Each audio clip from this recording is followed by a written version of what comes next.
नमस्कार दोस्तों, आपका एटी इंस्टीट्यूट चैनल में स्वागत है। आज हम इतिहास के कुछ महत्वपूर्ण प्रश्नों को आपके सामने लेकर आए हैं। चलिए शुरू करते हैं।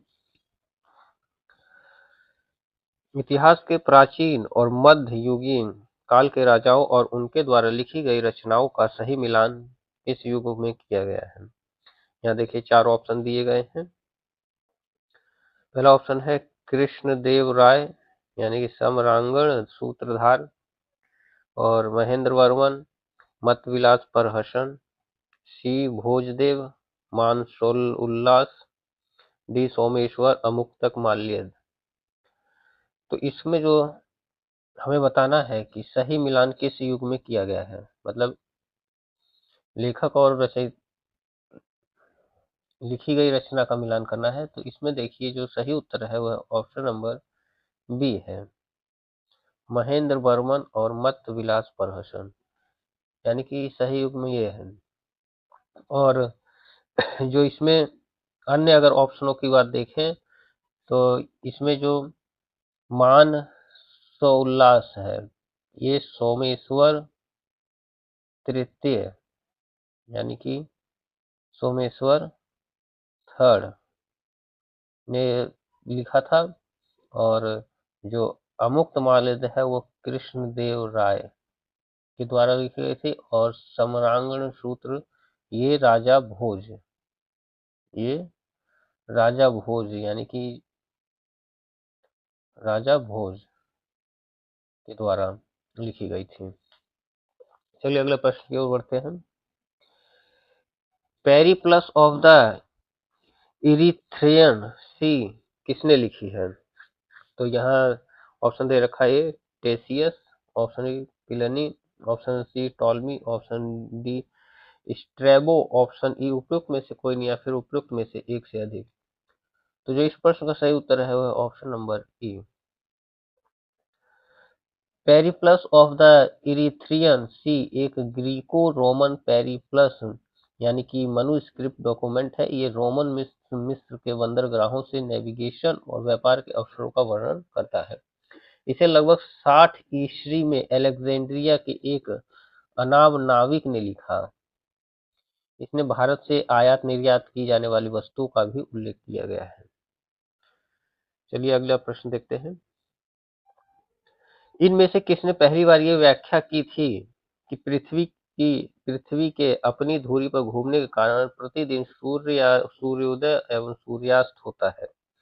ऑप्शन है Aryabhata, option B Bhaskara, option C Brahmagupta, option D Varahamihira, option E उपयुक्त में से कोई नहीं या फिर उपयुक्त में से एक से अधिक। जो इस प्रश्न का सही उत्तर है वह option number A Aryabhatta. Aryabhatta प्रथम व्यक्ति थे जिन्होंने ये व्याख्या की थी कि पृथ्वी के अपनी धुरी पर घूमने के कारण ही प्रतिदिन सूर्य उदय एवं सूर्यास्त होता है। अगला प्रश्न देखते हैं। इनमें से कौन गुप्त काल में औषधि के क्षेत्र में अपने कार्य के लिए जाने जाते हैं? Option A Sushruta, option B Saumila, option C Shudraka, option D Shaunaka, option E उपयुक्त में से कोई नहीं या फिर उपयुक्त में से एक से अधिक। जो इस प्रश्न का सही उत्तर है वो ऑप्शन नंबर ई है। सुश्रुत को शल्य क्रिया का जनक कहा जाता है और ये काशी के रहने वाले थे। इनका काल लगभग 600 ईस्वी पूर्व माना जाता है। शौनक ऋग्वेदिक कालीन ऋषि थे और शूद्रक गुप्त कालीन नाटककार साहित्यकार थे।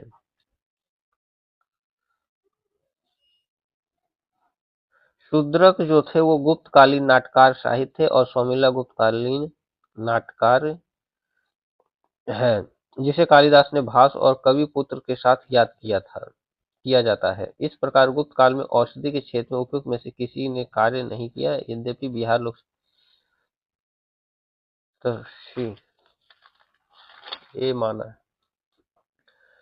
गुप्त काल का प्रारंभ 227 एडी श्री गुप्त से प्रारंभ होता है, जो सुश्रुत के मान्यकाल 600 बीसी से 1500 बीसी के करीब 1000 वर्ष बाद का है। इसलिए सुश्रुत को गुप्तकालीन के मानना औचित्यपूर्ण नहीं है।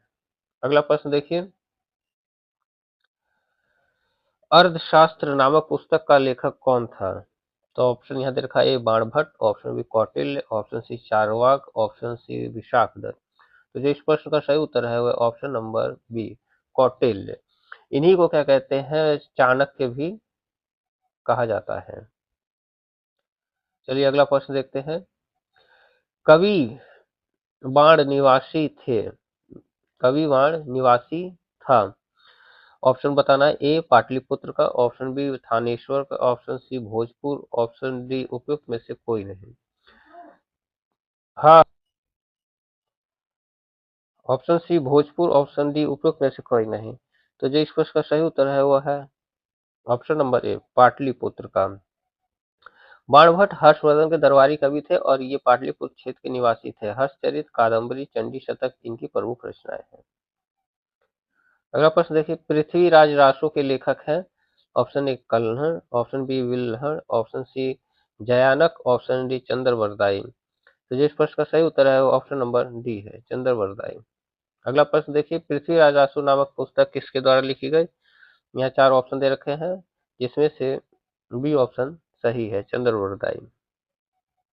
अगला प्रश्न देखिए, स्वप्न वासव दत्ता के लेखक हैं। Option A Kalidas, option B Bhasa, option C Bhavabhuti, option D Rajshekhar. तो जो इस प्रश्न का सही उत्तर है वो है ऑप्शन नंबर बी भास। महाकवि भास के नाम से 13 नाटक उपलब्ध हैं, जिन्हें वर्ष 1909 में श्री टी गणपति शास्त्री ने त्रावणकोर राज्य से प्राप्त किया था। इन नाटकों में के नाम है प्रतिज्ञा, योगेंद्रायण, स्वप्नवासवदत्ता, उरुभंग, दूतवाक्य, पंचरात, बालचरित, द्यूत घटोत्कच, कर्णभार, मध्यव्यायोग, प्रतिभा नाटक, अभिषेक नाटक, अभिमारक एवं चारुदत्त। अगला प्रश्न देखिए, कुमार संभव महाकाव्य किस कवि ने लिखा है। यहाँ चार ऑप्शन दे रखे हैं। Option A Banabhatta, option B Chandbardai, option C Harisena, option D Kalidas. तो इस प्रश्न का सही उत्तर है वह option number D Kalidas. Kumarasambhava महाकाव्य की रचना महाकवि कालिदास ने की थी। इसमें 17 सर्ग हैं, जिनमें प्रकृति चित्रण तथा कार्तिकेय के जन्म का कथा वर्णित है। अगला प्रश्न देखिए, किरातार्जुन पुस्तक किसने लिखा था। यहाँ चार ऑप्शन दे रखा है, A Bhatti, option B Shudraka, option C Kalidasa, option D Bharavi, option उपयुक्त में से कोई नहीं या फिर उपयुक्त में से एक से अधिक। तो जो इस प्रश्न का सही उत्तर है वो है option number D Bharvi. Kiratarjuniya पुस्तक के लेखक भारवी हैं और इस पुस्तक की कथा वस्तु महाभारत से ली गई है। इसमें अर्जुन तथा किरात वेशधारी शिव के बीच युद्ध का वर्णन है। अगला प्रश्न देखते हैं, उस स्रोत का नाम बतलाएं जो प्राचीन भारत के व्यापारिक मार्गों पर मौन है। ऑप्शन एक Sangam Sahitya, option B Milinda Panho, option C Jataka कहानियां, ऑप्शन डी उपरोक्त सभी। तो जो इस प्रश्न का सही उत्तर है ऑप्शन नंबर बी है। पाली भाषा में बौद्ध भिक्षु नागसेन द्वारा लिखित मिलिंद पन्हो में नागसेन एवं हिंद यमन शासक मेनांडर के बीच वार्तालाप का वर्णन है। इसमें व्यापारिक मार्गों का वर्णन नहीं मिलता।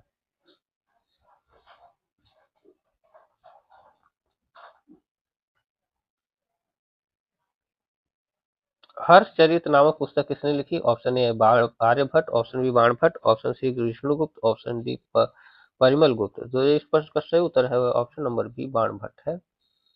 हर्षचरित ग्रंथ की रचना सुप्रसिद्ध लेखक बाणभट्ट ने की थी और यह वर्धन वंश के इतिहास का प्रमुख स्रोत है। यह एक आख्यायिका है जिसमें लेखक अपने समकालीन शासक तथा उसके पूर्वजों के जीवन वृत्त का वर्णन प्रस्तुत करता है। अगला प्रश्न देखिए, सूची एक को सूची दो से सुमेलित कीजिए। यहाँ सूची एक दे रखी है और सूची दो है। यहाँ पे देखिए जो इसका सूची का मिलान है, नाम दिए हैं और उनके किस क्षेत्र से बिलोंग करते हैं। तो ये देखिए चरक जो है वो, तो इसमें देखिए जो चरक है वो चिकित्सा के क्षेत्र से, और ब्रह्मगुप्त गणित के क्षेत्र से, और बरामिहिर जो है वो ज्योतिष, और विशाखदत्त नाटकार्य है। तो जो इसका जो सही उत्तर होगा वो ऑप्शन नंबर बी हो। अगला प्रश्न देखिए, राजनीति की प्रारंभिक पुस्तक नीति सार किसके द्वारा लिखी गई। यहाँ चार ऑप्शन दे रखे हैं, ए चरक, B Kautilya, B C Kamandaka और डी इनमें से कोई नहीं। तो जो इस प्रश्न का सही उत्तर है वो ऑप्शन नंबर सी है। अगला प्रश्न देखिए, अमरकोश के अनुसार भूमि के प्रकारों को विचार करें। ऑप्शन ए उर्वरा उपजाऊ, ऑप्शन बी मरु रेगिस्तान, ऑप्शन सी शादबला घास, ऑप्शन डी देव मातृक वर्षा से सिंचित।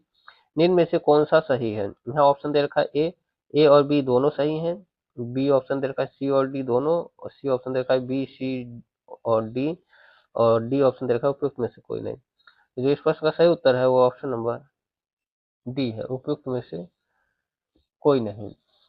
और इसके बारे में जान लेते हैं कि चंद्रगुप्त द्वितीय यानी कि जिसे विक्रमादित्य के नवरत्न में से एक अमर सिंह ने अमरकोश नामक ग्रंथ की रचना की थी। और अमरकोश में भूमि के 12 प्रकारों के भूमियों की सूची दी गई, जिसमें शामिल है उर्वर यानी उपजाऊ भूमि, मरुस्थली, मरु, ऊसर, स्वादल, शाद्वला घास, पंकिल, उपयुक्त में से एक से अधिक, और जल परायानुप, कच्छ, शर्करा, शर्करावती, नदी मातृक और तथा देव मातृक। तो इस प्रकार से ये ऑप्शन नंबर डी सही है कि उपयुक्त में से एक से अधिक ही, यानी कि ये चारों ही सही है। अगला प्रश्न देखते हैं, राजा प्रवरसेन के बारे में निम्नलिखित पर विचार करें। ऑप्शन ए, वह वाकाटक वंश का वास्तविक संस्थापक था। ऑप्शन बी, उनका साम्राज्य उत्तर में बुंदेलखंड से लेकर दक्षिण में हैदराबाद तक था। ऑप्शन सी कि वह अपने पिता, ये ऑप्शन सी नहीं और सी कथन है कि वह अपने पिता विंध्य शक्ति के उत्तराधिकारी बने, और डी है उनका उल्लेख पुराणों में मिलता है। अब इन चारों कथन को में से बताना है कि कौन सा कथन सही है। तो यहाँ ऑप्शन दे रखा है ए और बी दोनों, बी दे रखा है ए और सी दोनों, सी ऑप्शन दे रखा है बी सी और डी ये तीनों, और डी दे रखा है ऑप्शन उपयुक्त में से एक से अधिक। तो जो इस प्रश्न का सही उत्तर है वो ऑप्शन नंबर डी है, उपयुक्त में से एक से अधिक, यानी कि ये चारों कथन ही सही है। अगला प्रश्न देखिए, कर्नाट वंश का संस्थापक कौन था? ऑप्शन यहाँ दे रखा है A Nanyadeva, option B Narasimha Deva, option C Vijaya Deva, option D Harideva, option E उपयुक्त में से कोई नहीं या फिर उपयुक्त में से एक से अधिक। तो जो इस प्रश्न का सही उत्तर है वो option number A Nanyadeva. Karnat वंश के संस्थापक नान्यदेव 1097 से 1147 ईस्वी थे। वे एक महान योद्धा थे। नान्यदेव ने कर्नाट की राजधानी सिमरौगढ़ को बनाया, और कर्नाट वंश का शासनकाल 1097 से 1325 ईस्वी यानी कि मिथिला का स्वर्ण युग कहलाता है।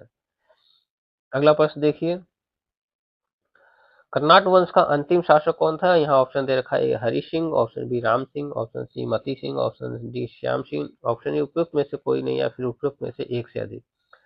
तो जो इस प्रश्न का सही उत्तर है वो ऑप्शन नंबर ए है, हरि सिंह। कर्नाट वंश का अंतिम शासक हरि सिंह देव थे। ये कला और साहित्य के संरक्षक थे। इन्होंने पंजीकरण व्यवस्था की शुरुआत की थी। अगला प्रश्न देखिए, बिहार में विक्रमशिला विश्वविद्यालय के संबंध में निम्नलिखित कथनों पर विचार कीजिए। यहाँ चार कथन दिए रखे हैं। पहला कथन है कि ये बिहार के वर्तमान बांका जिले में स्थित है। और दूसरा कथन, इसकी स्थापना पाल वंश के राजा गोपाल प्रथम ने की थी। तीसरा कथन है कि बौद्ध धर्म का वज्रयान संप्रदाय यहाँ फला फूला। और चौथा है यहाँ खगोल विज्ञान, तर्कशास्त्र, कानून, व्याकरण और दर्शन जैसे अन्य विषय पढ़ाए जाते थे। अब ये चार ऑप्शन दे रखे हैं। ऑप्शन ए कि पहला और दूसरा सही है, ऑप्शन बी दूसरा तीसरा सही है, ऑप्शन डी सी एक और चौथा सही है, ऑप्शन डी उपयुक्त में से कोई नहीं। जो इस प्रश्न का सही उत्तर है वो ऑप्शन नंबर ए, यानी कि कथन नंबर एक और दो ये सही है। अगला प्रश्न देखिए, विक्रमशिला नामक प्राचीन विश्वविद्यालय की स्थापना बंगाल के किस शासक ने की थी? यहाँ चार ऑप्शन दे रखा है, A Dharmapala, B Gopala, C Devapala, D Mahipal.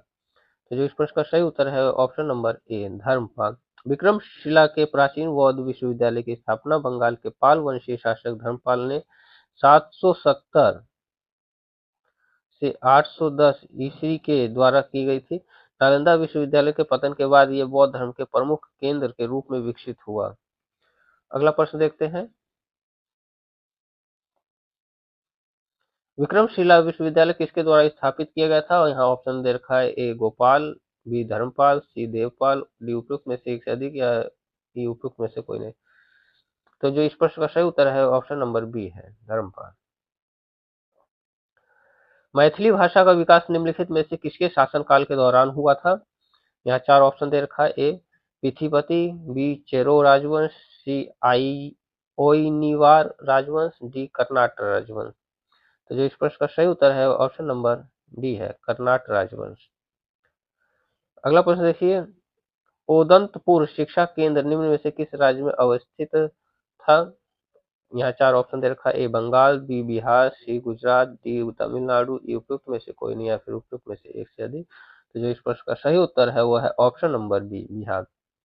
ओदंतपुर, जिसे उदनापुर भी कहा जाता है, प्राचीन काल में एक प्रमुख शिक्षा केंद्र था। यह बिहार राज्य में अवस्थित है। इसकी स्थापना पाल वंश के प्रथम शासक गोपाल ने की थी। अगला प्रश्न देखिए, कश्मीर का अकबर नाम से प्रसिद्ध सुल्तान था। यहाँ ऑप्शन ए दे रखा है, सुल्तान शमशुद्दीन शाह, ऑप्शन बी है सुल्तान कुतुबुद्दीन, ऑप्शन सी सुल्तान सिकंदर, ऑप्शन डी सुल्तान जैनुल आबिदीन और ऑप्शन ए उपयुक्त में से कोई नहीं या फिर उपयुक्त में से एक से अधिक। तो जो इस प्रश्न का सही उत्तर है ऑप्शन नंबर बी है। अकबर के समान धर्म सहिष्णु एवं सामाजिक कार्यों के लिए सुल्तान जैनुल आबिदीन को कश्मीर का अकबर कहा जाता है। उसने संस्कृत में अनेक महत्वपूर्ण ग्रंथों का अनुवाद कराया तथा श्री भट्ट और मंसूर बिन अहमद जैसे वैद्यों को संरक्षण प्रदान किया। अगला प्रश्न देखिए, किस काल में अछूत की अवधारणा स्पष्ट रूप से उद्धृत हुई थी? यहाँ ऑप्शन ए देखा है, ऋग्वैदिक काल में, ऑप्शन बी उत्तर वैदिक काल में, ऑप्शन सी उत्तर गुप्त काल में, ऑप्शन सी धर्मशास्त्र के समय। तो जो इस प्रश्न का सही उत्तर है वह ऑप्शन नंबर डी है, धर्मशास्त्र के समय। धर्मशास्त्रों के समय चार वर्णों यानी ब्राह्मण, क्षत्रिय, वैश्य एवं शूद्र के अतिरिक्त समाज में अनेक जातियां यथा अंबष्ठ, उग्र, निषाद, मागध, वैदेहक, रथकार आदि का आविर्भाव अनुलोम एवं प्रतिलोम विवाहों के फलस्वरूप हो गया। पाणिनि ने दो प्रकार के शूद्रों का उल्लेख किया, निर्वसित एवं अनिर्वसित। इनमें पहले प्रकार के शूद्र ही अस्पृश्य माने जाते थे। अगला प्रश्न देखिए, ओदंतपुर शिक्षा केंद्र निम्न में से किस राज्य में अवस्थित था? यहाँ चार ऑप्शन दे रखा है, option A Bengal, option B Bihar, option C Gujarat, option D Tamil Nadu, option E उपयुक्त में से कोई नहीं या फिर उपयुक्त में से एक से अधिक। तो जो इस प्रश्न का सही उत्तर है वह ऑप्शन नंबर बी है, बिहार। उदयपुर जिला, जिसे उदनापुर भी कहा जाता है, प्राचीन काल में एक प्रमुख शिक्षा केंद्र था। ये बिहार राज्य में अवस्थित था। इसकी स्थापना पाल वंश के प्रथम शासक गोपाल ने की थी। अगला प्रश्न देखिए, कल्हड़ की पुस्तक का नाम क्या है? Option A Arthashastra, option B Indica, option C Purana, option D Rajatarangini. तो जो इसका सही उत्तर है ऑप्शन नंबर डी, राजतरंगिणी। यहाँ देखिए, सूची एक और दो दे रखी है, इसका मिलान करना है और सूचियों के नीचे दिए गए कोड का उपयोग करके सही उत्तर का चयन कीजिए। यहाँ लेखक और पुस्तकें दी गई हैं। जैसे सूची एक में लेखकों का नाम दिया है, सूची दो में पुस्तकों का नाम दिया गया है। हमें इनका सही सही मिलान करना है। तो इसमें देखिए, कौटिल्य जो थे यानी कि जिन्हें चाणक्य कहते हैं, उन्होंने अर्थशास्त्र का लिखा था और पाणिनि ने अष्टाध्यायी जो संस्कृत की व्याकरण की बुक है उसका लिखा था और कामंदक ने नीतिसार और कालिदास ने कुमार संभव लिखे थे। तो इस प्रकार से जो इसका सही उत्तर है ऑप्शन नंबर ए है। अगला प्रश्न देखिए, इंडिका का लेखक कौन था? Option A Vishnugupta, option B Megasthenes, option C Deimachus, option D Pliny. तो जो इस प्रश्न का सही उत्तर है वह ऑप्शन नंबर बी, मेगास्थनीज।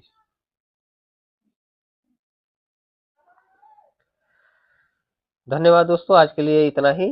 और हमारे नई वीडियो के अपडेट को जानने के लिए हमारे चैनल से बने रहिए और हमारे चैनल को लाइक, शेयर, सब्सक्राइब करिए।